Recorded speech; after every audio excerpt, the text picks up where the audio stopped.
TET का मुफर्रद सूद और मुरक्कब सूद के बारे में पढ़ेंगे, तो उसका पहले सबसे पहले आपको जाब्ते लिख लेना है। तो जाब्ते ऐसे लिखिए। पी जो ऐसा है, मुफर्रद सूद बराबर है मसावी शरह सूद जरब मुद्दत जरब असल जर, और डिवाइडेड बाय बटे 100। तो उसको ऐसे लिख सकते हैं, P N R, P multiply by N multiply by R upon 100।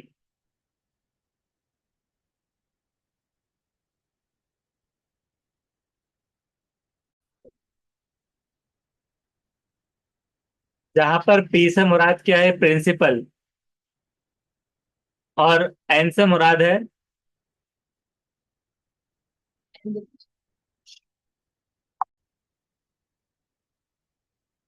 Number of period, जो मुद्दत के लिए इस्तेमाल किया हुआ है, मुद्दत।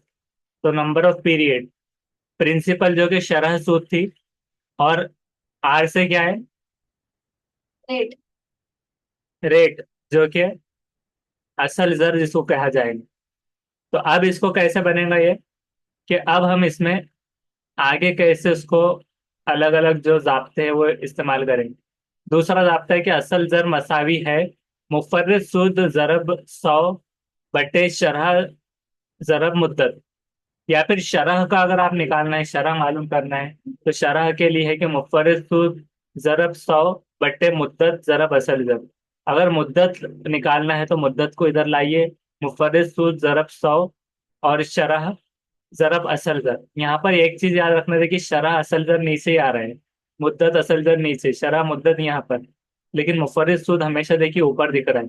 और जब मुफर्रिद सूद निकाल रहे हैं, तो जब मुफर्रिद सूद को निकालेंगे तो शरह सूद मुद्दत और असल जर तीनों ऊपर बटे 100। ये चीज याद रखना है। अब अगर सिर्फ सूद को मालूम करना है, तो असल जर माइनस कुल जर, कुल जितना टोटल है, तो उसमें से असल जर। उसके बाद में है कि कुल जर अगर निकालना है, तो सूद प्लस असल जर, यहाँ प्लस हो जाएगा, सूद इंटरेस्ट जो है तो प्लस हो जाएगा। असल जर निकाल रहे हैं अगर, तो सूद माइनस कुल जर होगा, और कुल जर के दरमियान का फर्क होगा उस साल का सूद। तशरीही मिसालें देखते हैं। पहला है कि असल जर अगर 5,000 है, तो मुद्दत 3 साल है, और सूद की शरह पर साल, पर ईयर कितना हो रहा है, शरह फीसदी में हो रहा है 12 के हिसाब से। 3 साल के लिए कर्ज लिया। फिर से पढ़िए। असल जर आपकी 5,000 थी, मुद्दत आपने 3 साल के लिए लिया, और सूद की शरह हर साल के लिए आपने 12% लिया है। तो उस हिसाब से 3 साल के लिए जो कर्ज हुआ, तो 3 साल के बाद जब वापस अदा करते वक्त में अजीत ने ये लिया था लोन, तो उसको कितनी रकम अदा करनी होगी। तो देखिए, प्रिंसिपल अमाउंट क्या था, असल जर 5,000, यानी 5,000 का उसने लोन लिया, कितने साल के लिए, टेनवर उसका 3 साल है। और आर मतलब क्या है यहाँ पर, सर सर। असल सर।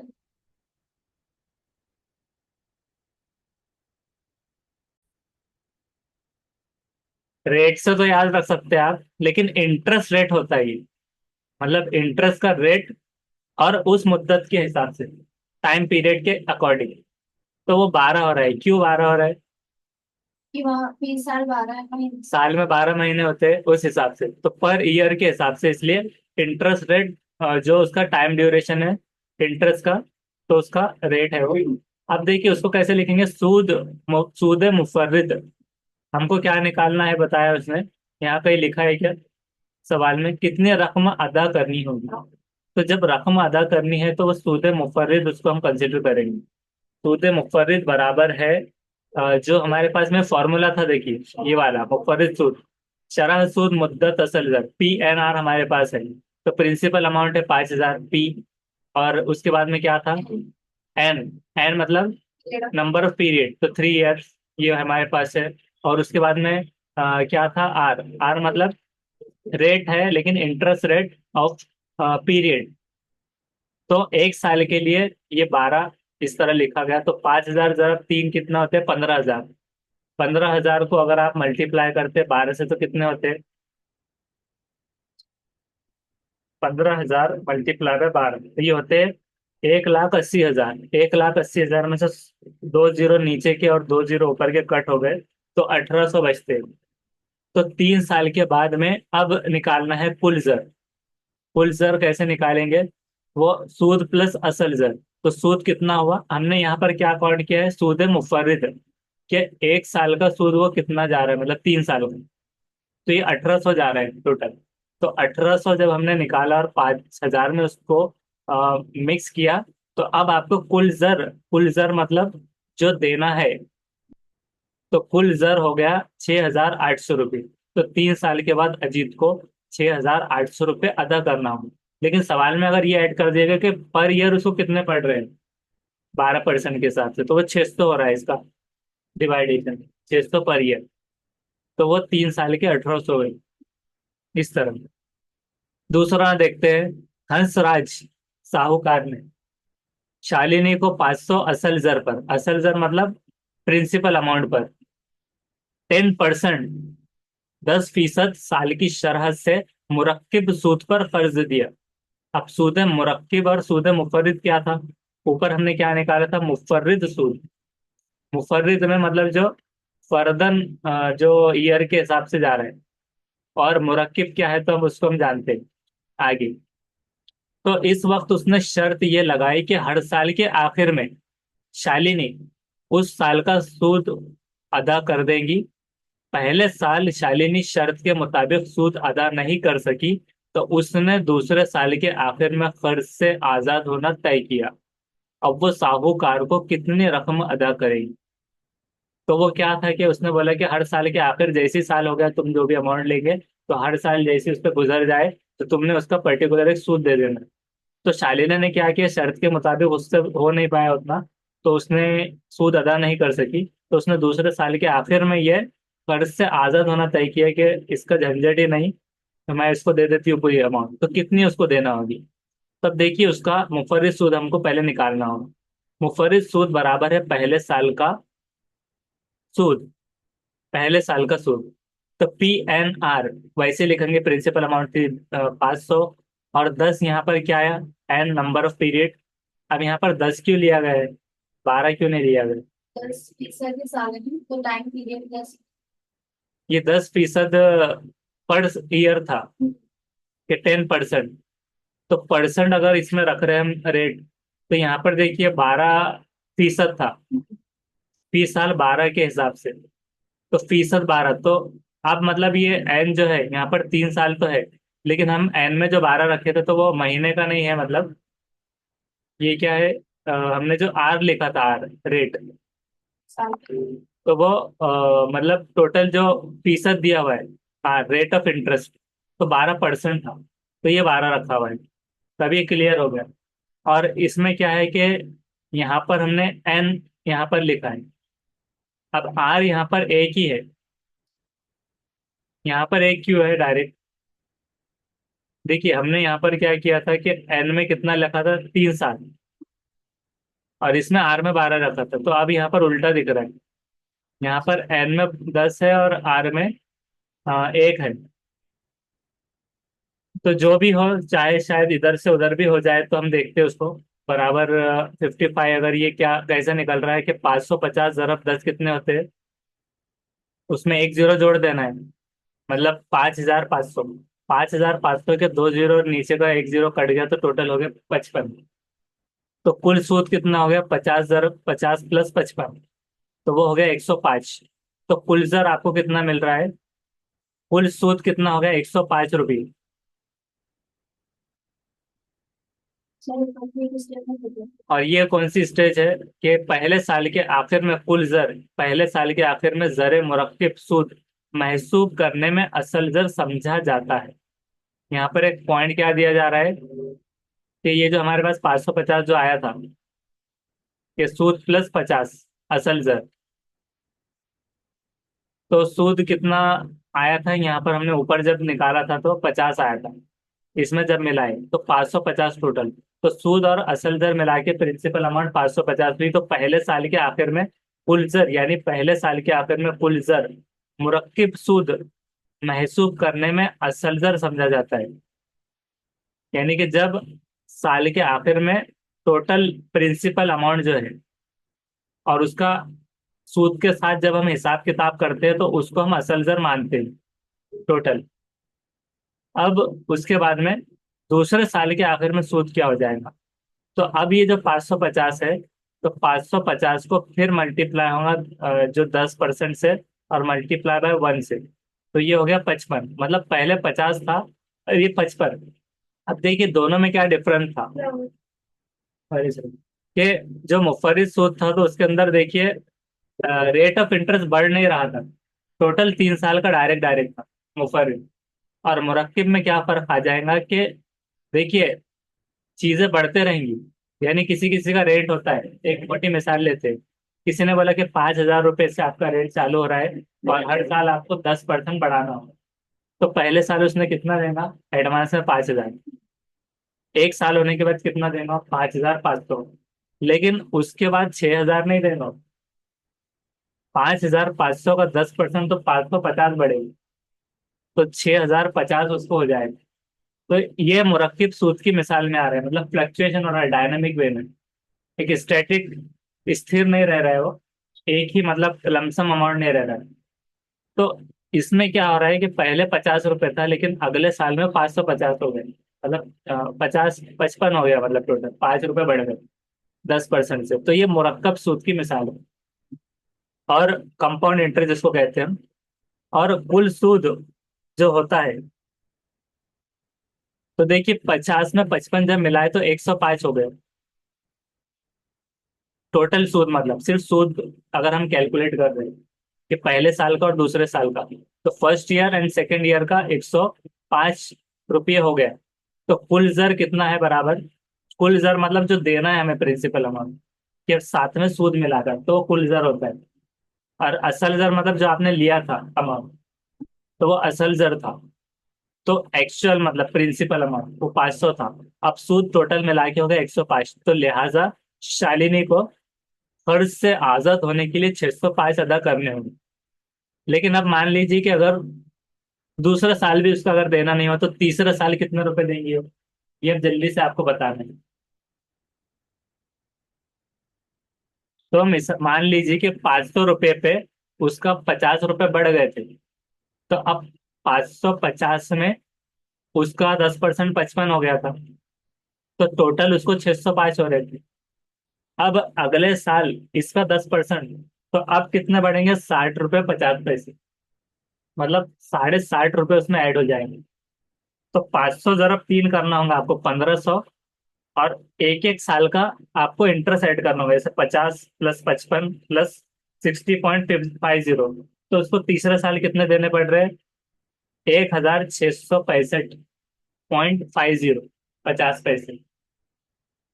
और जितना नहीं देंगी हो तो उतना 10% से उसको बढ़ता रहेगा इंटरेस्ट। तो ये समझ में आ गया। और अगर चौथे साल का भी हम लिख देते हैं अगर, मतलब 16,665.50, उसका 10% जो रहेगा, तो वो तो 166 रुपये पहुंच जाएगा डायरेक्ट। यानी 50 रुपये से चालू हुआ था, तो इसलिए सूद मतलब इस्लाम में भी नहीं है और ये दलदल में फंसता रहता है इंसान। पर ईयर मतलब वो बढ़ता रहता है सूद। तो यानी 50 रुपये पहले साल लगा और चौथे साल में कितना लग रहा है, 166। और इससे ही कई गुना ज्यादा और हर साल लगता रहेगा जब तक वो उसको फेड नहीं देता। इसलिए तो ये क्या हो गया, दूसरे साल में इसको 605 अदा करने हैं। तो ये कंपाउंड इंटरेस्ट था, मतलब मुरक्किब सूद। और मुफर्रिद में क्या था कि जैसे कि आपको टोटल सूद इतना देना है पर्टिकुलर, पर ईयर के हिसाब से, मिलाकर 3 साल में, तो उसमें खुला खुला था 600 के हिसाब से, डायरेक्ट 3 साल का सूद। उसमें हर साल बढ़ेगा नहीं। अब तीसरी मिसाल लेते हैं कि असल जर अगर 6,000 रुपये मुरक्किब सूद के तरीके से 5% फी साल के हिसाब से हर साल को अगर सूद महसूब करके 3 साल का कुल जर कितना है वो मालूम करना है। कि अगर आपने प्रिंसिपल अमाउंट यानी 6,000 रुपये लिए और क्या आ गया, मुरक्किब सूद। तो मुरक्किब आ गया मतलब खतरनाक आ गया ये सूद। मुरक्किब मतलब हर साल अब फटका बैठने वाला है बड़ा। तो 5% फी ईयर के हिसाब से इसको कैलकुलेट करके कितना देना है ये बताना है आपको। मतलब अब आपने लोन लिया नहीं, लेकिन लोन कैलकुलेट कर रहे हैं आप कि अगर आपको 6,000 रुपये लेना पड़े तो 3 साल के लिए आपको कितने पे करना होगा। तो आप क्या करेंगे, उसको एक फॉर्मूले में रखेंगे जिसका है कुल जर मतलब जितने देना है, मसावी असल जर जितने आप ले रहे हैं, प्रिंसिपल अमाउंट 6,000। अब उसको एक की शरह बट्टे 100, यानी कि शरह कितनी है, 5 साल। तो शरह में हम लिखेंगे 5, और मुद्दत, तो उसको जो रेस्ट टू जो रहेगा जो भी, तो उसकी तीसरी चौथी जो भी रहेगा तो उसकी मुद्दत लिखना है, 5 साल लिखे तो 5। अगर शरह उसकी 5% फीसद में रहेगी शरह, अगर वो 10% रही तो 10। तो सिर्फ देखिए 5% से भी अगर लोन, अभी आजकल तो क्या 18-18% और 12% ऐसे लोन जाता है। ये तो बहुत छोटी मिसाल दी जा रही है। तो अगर हम 5% के हिसाब से भी देखते हैं अगर इसका सूद कितना जा रहा है, तो देखिए 6,000। अब एक की 5/100 को हम कैसे कन्वर्ट करेंगे, ये 105 क्यों आ गया ये देखना है कि 105 ये कैसे आ रहा है। इसको हम एज्यूम ऐसा करेंगे कि 1:, एक की मतलब 5/100 जो होता है, तो एक की पावर ही 100 के बराबर होती है। तो अगर हम इसको ऊपर लिख देते हैं अगर मल्टीप्लाई करके, तो इसको हम ऐसी सूरत में लिख सकते हैं कि 105/100, मतलब 105 को जब भाग करते हैं हम 100 में, तो ये सूरत को हम ऐसा भी लिख सकते हैं। अगर ऐसी कोई सूरत आती है, अगर यहाँ 6 होता है तो हम उसको क्या लिखेंगे, फिर 106। 7 आता है तो क्योंकि बट्टे की सूरत है, और उसको जब हम सिंप्लीफाई करते हैं कि 105/100, तो अब डिवाइड जब करते हैं अपन कोई चीज को 105 में, तो यहाँ पॉइंट की वैल्यू 2 जीरो के बाद यहाँ लगेगी। तो 1.05 ऐसा उसको नॉर्मल सूरत में लिख देंगे। ये नॉर्मल सूरत में लिखने के बाद एक्स 1.05 रेस टू 3, तो रेस टू 3 के हिसाब से उसकी तीसरी सूरत जो रहेगी क्यूब वे में जो है, तो वो क्या होगा।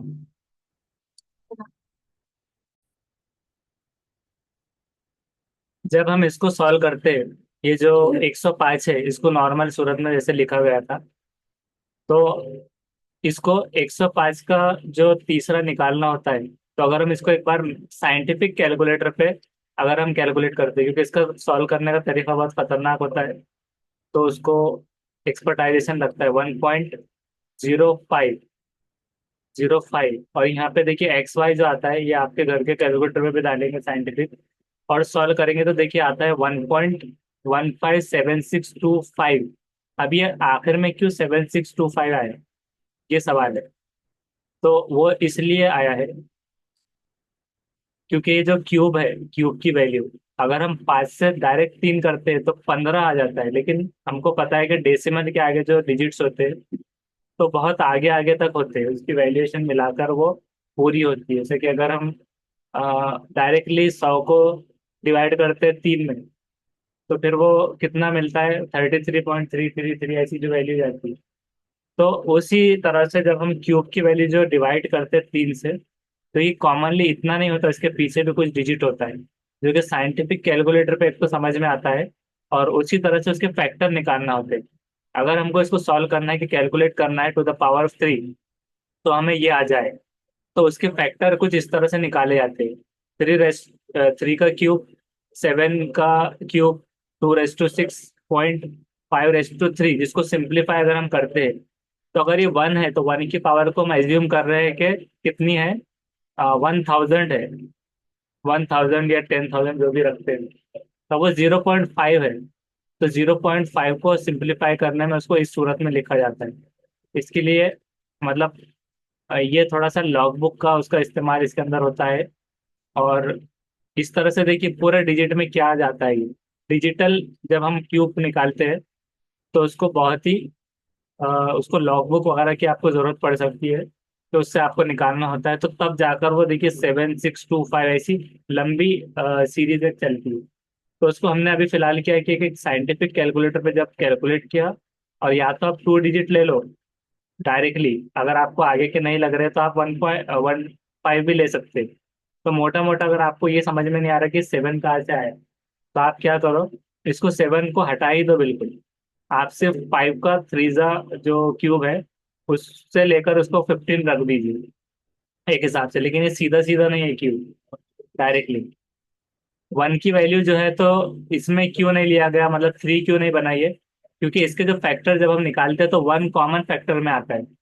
और उसका रूल क्या होता है कि कॉमन फैक्टर को आपको रिड्यूस करना होगा, तो आपको इसको 1 को काउंट नहीं करना होता जो कॉमन फैक्टर में आ रहा होता है। और बाकी के जो फैक्टर्स है तो उसको 1.5 अगर आप लेते हैं तो आपका क्या आ रहा है, तो 6000 मल्टीप्लाई बाय 1.15 भी अगर आप लेते हैं, अगर आपको कैलकुलेशन की वहां पर इजाजत नहीं है या फिर लॉग बुक का इस्तेमाल नहीं कर पा रहे आप, तो हम सिर्फ देखेंगे कि 6000 को अगर हम मल्टीप्लाई करेंगे 1.15 से तो आ रहा है 6906। लेकिन उसके साथ की जो वैल्यूएशन अगर हम एक 7 उसके साथ ऐड कर देते हैं तो फिर वो बढ़कर कितना हो रहा है, 6.942। फिर भी 2 हो रहा है, 5 नहीं हो रहा है। फिर उसके आगे जब हम इसको सॉल्व करने में देखिए हमारे पास जो आया था आंसर उसका पूरा, ये टोटल, उसके बाद 6 जब ऐड करेंगे तो तब वो जाकर होगा 6,945.60। तो तब भी देखिए 6 की वैल्यू जो है, तो यहाँ पर 60 होगी, 75 नहीं आया। तो ऐसे करके तो ये जब डिजिट में होता है तो ये थोड़ा सा लेंदी हो जाती है। लेकिन अगर हमें जो ऑप्शन दिए होते हैं तो ऑप्शन के नियर अबाउट जो ऑप्शन आ जाता है तो उससे आप फिर उसको सॉल्व कर सकेंगे। तो हमने कैसे किया कि प्रिंसिपल अमाउंट 6000 जो थी उसमें शरह का जो फॉर्मूला होता है, तो इस तरह से जब आता है तो ये 1 को जो कॉमन में था तो हमने उसको 105 बना लिया, डिवाइड बाय 100 कर दिया और उसको कॉमन सूरत में ऐसे लिख दिया। लेकिन ये लिखने के बाद जब हम इसको रेस टू 3 से अगर हम जो मुद्दत है आगे भी चल के जब ऐसे सवाल आएंगे तो कॉमन जो फैक्टर है उसको छोड़ देना, उसको छोड़कर फिर रेस टू, अगर सपोज यहाँ पर 4 है तो हम इसको कैलकुलेटर पे देखते हैं कि क्या है। तो अभी देखिए हम क्या करेंगे, अगर सपोज यहाँ पर ज्यादा से ज्यादा कितने तो 3 साल पूछता है, 4 या 5 पूछेगा बहुत सारे, तो उससे ज्यादा पूछता नहीं है, 7 भी पूछ लिया तो आपको क्या करना है, घड़ी की जैसे सुई होती है, तो 12 बज गए बोले तो एग्जैक्ट क्या होता है, 12 बजकर काटा कहाँ पर आता है, ये सवाल टेट में भी आती है, कैलेंडर और क्लॉक के जो क्वेश्चन होते हैं। लेकिन जब 4 बज रहे होते तो 4 बजे घड़ी का जो मिनट का काटा है तो बराबर 4 पे नहीं रहता, मतलब डायरेक्टली जब 4 बजेंगे, या तो घंटे का काटा जो है तो पूरा प्रॉपर 4 पे नहीं रहना, जब पूरा 4 पर आएगा तो ये थोड़ा सा 5 मिनट आगे आएगा, ऐसा कुछ रहेगा। तो वैसे ही इसमें भी जो बढ़ती तरतीब होती है तो नॉमिनल थोड़ा सा इंक्रीमेंट होता है। तो हम देखते हैं साइंटिफिक कैलकुलेटर पे अगर वो 4 साल का पूछता तो आपको क्या करना है, दिमाग में बिठा लेना है कि 4 अगर आ गया तो कितना, 5 चौक 20, तो 21 के करीब कुछ जाना चाहिए। तो देखिए यहाँ पर 1.21 कॉमन फैक्टर छोड़कर, फिर अगर 5 साल का पूछ ले तो अब हम थोड़ा सा उसमें एक दो जोड़ लेंगे, तो हम उसको एज्यूम करेंगे कि वो होता है 25, तो हम 27 एज्यूम कर लेंगे घड़ी के कांटे के तरह में। तो ये देखिए 1.27 ऐसे में।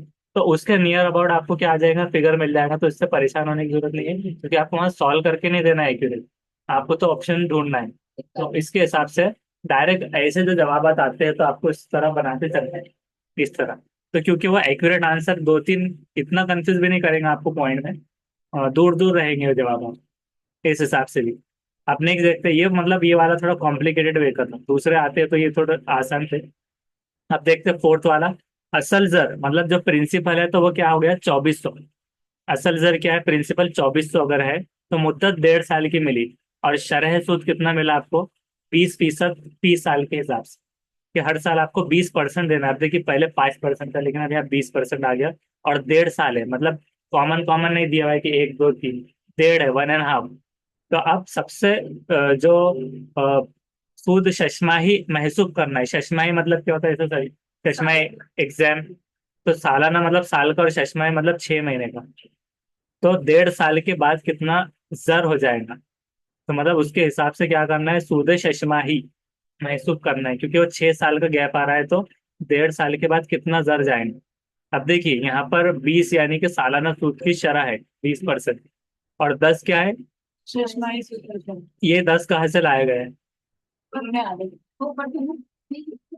देखिए 10 कहीं पर भी नहीं है। तो शशमाई मतलब इसी में से सालाना जब 20 है तो आधा उसका है 10।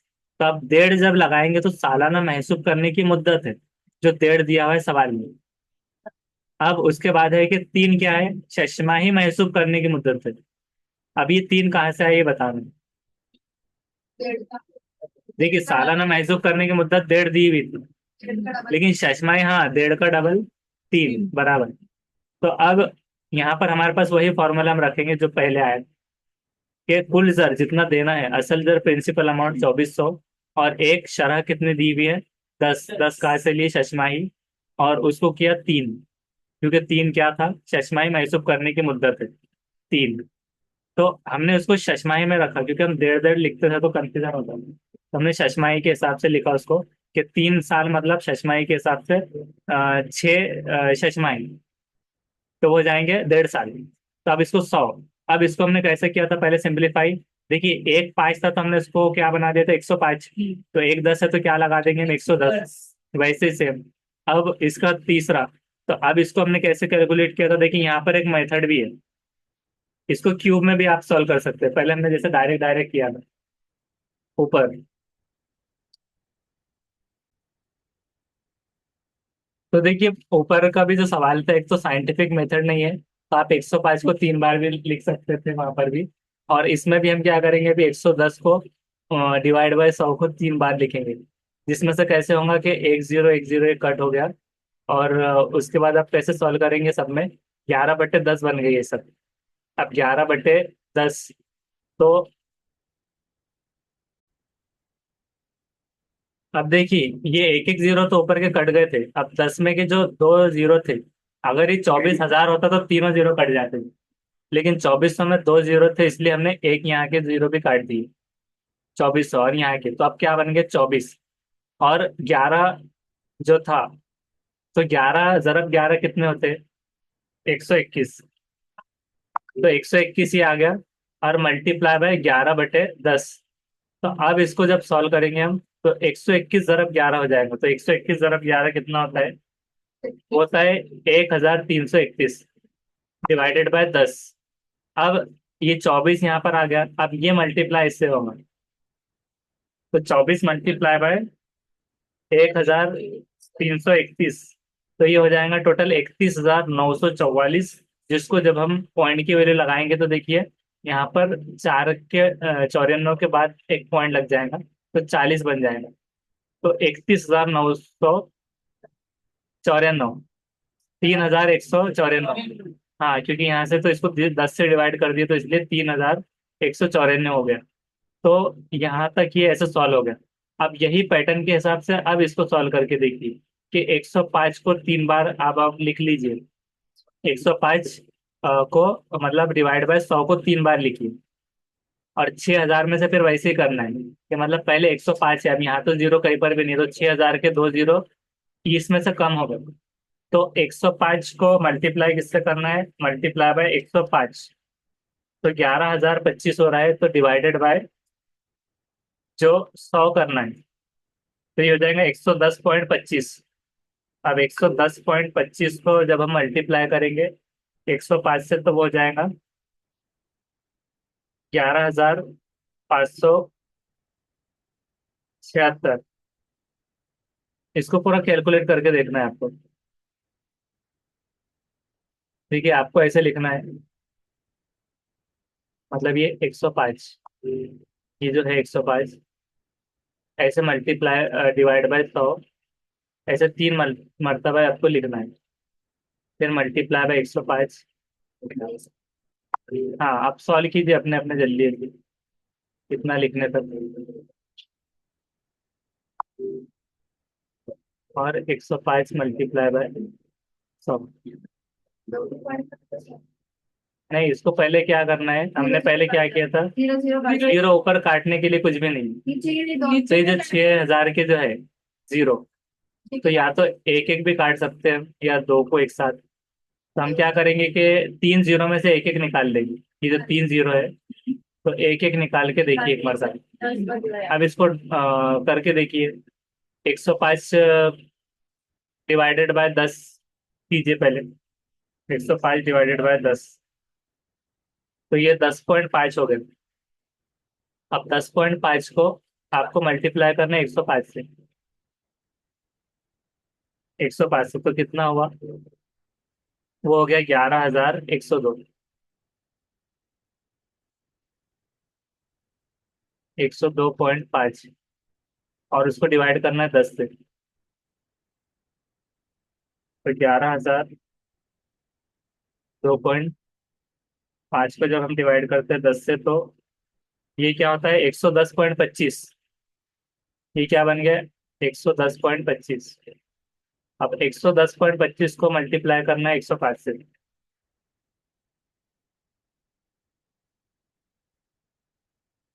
तो वो क्या हो गया? ये बन गया 551.25। अब जो 6 बचा था, तो 6 को मल्टीप्लाई करना है 551.25 से। तो 3,307, और डिवाइड करना है 10 से। तो इसका जवाब कुछ, मतलब ये फॉर्मूले के हिसाब से नहीं आ रहा। तो इसमें बिठा के देखना है। ये हो जाए।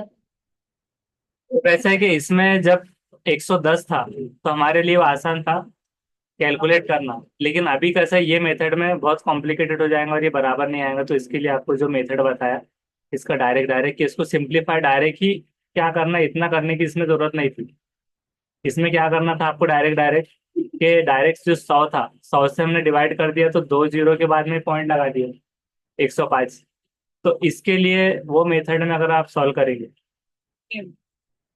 हाँ, तो उसमें परेशानी हो जाएंगी। तो इस मेथड के लिए ऐसा इस्तेमाल करना है। लेकिन अगर लास्ट में 110 आया था, तो इसके लिए देखिए हमने अलग चीज इस्तेमाल की कि इसके लिए हमने इसको 3 बार लिखा, जिसमें आसान हो गया था जीरो कट करना।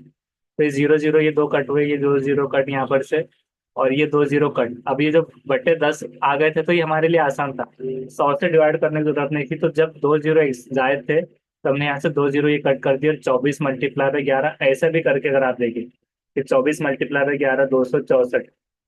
तो 264 मल्टीप्लाई बाय फिर से 11, और फिर उसके बाद उसको 11 से मल्टीप्लाई करेंगे, तो जवाब वही आ रहा है डायरेक्ट डायरेक्ट में।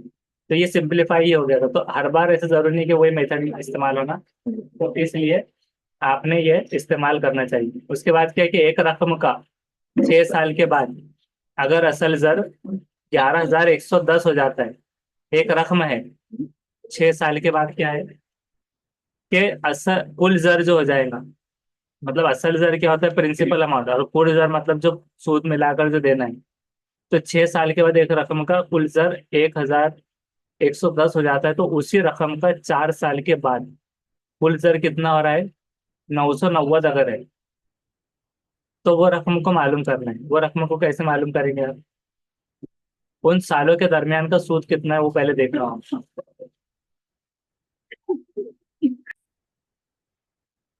तो यहाँ पर ये 990 जो दिया हुआ है, 4 साल का कुल जर। तो दो कुल जर के बीच में का हमारे पास में गिवन वैल्यू दी हुई है। उन सालों के दरमियान का सूद जो है, तो मतलब जो 4 साल का एक रखा है भले ही उसने, और 6 साल का। लेकिन हमको क्या रखना है फॉर्मूला के दोनों में कुल जर में फर्क क्या आ रहा है? तो जो गिवन है हमारे पास 1,110 माइनस 990 करेंगे तो 120 आ रहा है। और 120 का डिफरेंस क्या आ रहा है कि एक 6 साल का था और एक 4 साल का। तो यानी कि 2 सालों में सूद कितना का है? 120। तो 2 साल का सूद हो गया 120। और एक साल का कितना हो जाएगा फिर? 60। एक साल का 60, 2 साल का 120, 4 साल का 240। तो असल जर बराबर है सूद माइनस 4 साल का कुल जर। तो 4 साल का जो कुल जर है वो 990 है। अगर हम उसको माइनस करते हैं 240 से, 240 क्या है हमारे पास? सूद 2 साल का जो हुआ। और 4 साल का कुल जर जो सवाल में दिया हुआ है, 4 साल का। और बीच की जो डिफरेंस वैल्यू उनके 4 साल का सूद निकाले हमने 240। तो ये हो जाएगा माइनस करने पे 750। तो हमको रकम क्या मालूम करनी थी कि एक्चुअल अमाउंट, कि 4 साल में अगर 990 हो रही थी, और कौन सा सूद दिया हुआ था वो? मुरक्कब या मुफर्रिद कुछ लिखा हुआ नहीं था, सिर्फ डायरेक्ट था। तो असल से सिर्फ सूद लिखना है वहाँ। फिर मुफर्रिद और मुरक्कब नहीं आए, उसका टेंशन नहीं है। ये बढ़ोतरी वाला अगर मुरक्कब लिख दिया रहता था, तो हमको परसेंटेज के हिसाब से कैलकुलेट करना पड़ता था। ये डायरेक्ट डायरेक्ट था, यानी मुफर्रिद था, और सूद के हिसाब से था। तो -240 कर दिए तो 750 पे चालू हुआ। अब अगर हम इसमें और क्रॉस चेक करते कि हमारा जो एवरेज निकाला हमने कि 60 से बढ़ रहा है, तो 750 में 60 अगर हम प्लस करेंगे तो दूसरे साल में हो जाएगा 810। तीसरे साल में जो है तो 870। फिर 930। उसके बाद 990 चौथे साल में। पांचवें साल में 60 इंक्रीज करे तो 1050। और छठे साल में 1110। 60-60 के एवरेज से भी अगर आप 6 से कैलकुलेट करें तो आपको ये फर्क मालूम पड़ जाएगा। या तो आपने ऐसे कर लेना कि 60 × 4 240। 240 990 से निकाल लेना है। जैसे अभी निकाला है तो 750 कैसे भी जाओ तो आपको फिर वो जवाब आ जाएगा कि उसका रकम मालूम करना है कि 750 की, इसका कुल जर 6 साल के बाद में 1110 हो रहा है। तो पर इस सूत्र का सवाल ही है। अब उसके बाद कुछ मश्क़ी सवाल है, ये आपको हल करने हैं कि असल जर मुद्दत और शरह एक दुगना कर दे हम तो सूद कितने गुना हो जाता है। असल जर मतलब प्रिंसिपल अमाउंट, मुद्दत जो उसका रेट है, जैसे 2 साल था तो दुगना यानी 4 साल हो जाएगा। असल जर अगर 500 था तो अगर वो 1000 कर दिया जाए मान लो।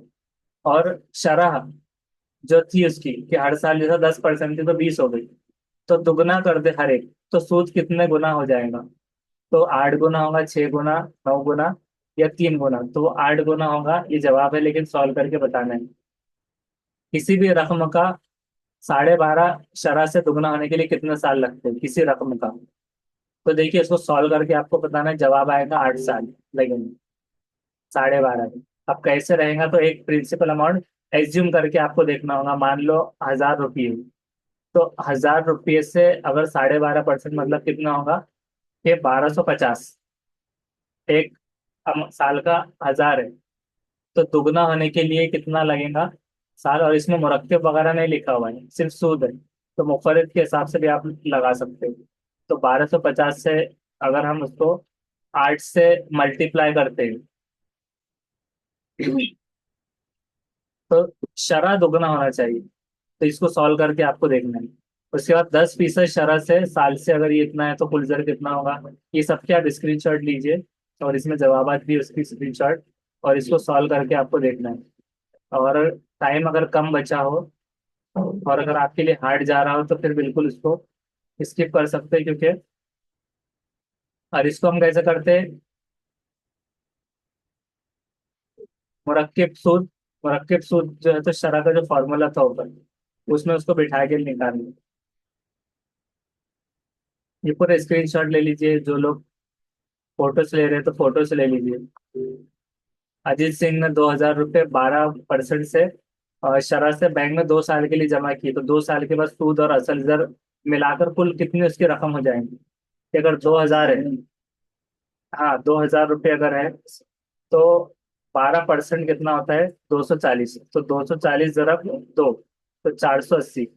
तो क्या 2000 प्लस 480, वहां पर 2480 है, तो दूसरा जवाब में आ रहा है। तो ये वाला थोड़ा आसान था। 10 वाला, तो देखिए 10 का दूसरा बिल्कुल सही जवाब। तो कुछ कुछ ऐसे बिल्कुल आप माइंड में भी कैलकुलेट कर सकते हैं उसका। हमारा मकसद ये है कि सूद के और कंपाउंड इंटरेस्ट सिंपल इंटरेस्ट आ जाए, तो आपको एटलीस्ट उसको अगर आसान है तो सॉल्व करने में आइडिया आना चाहिए कि आप इसको कर सकेंगे या नहीं। और उसके जवाब अब उसके बाद नेक्स्ट वीडियो में हमको औसत पढ़ना है।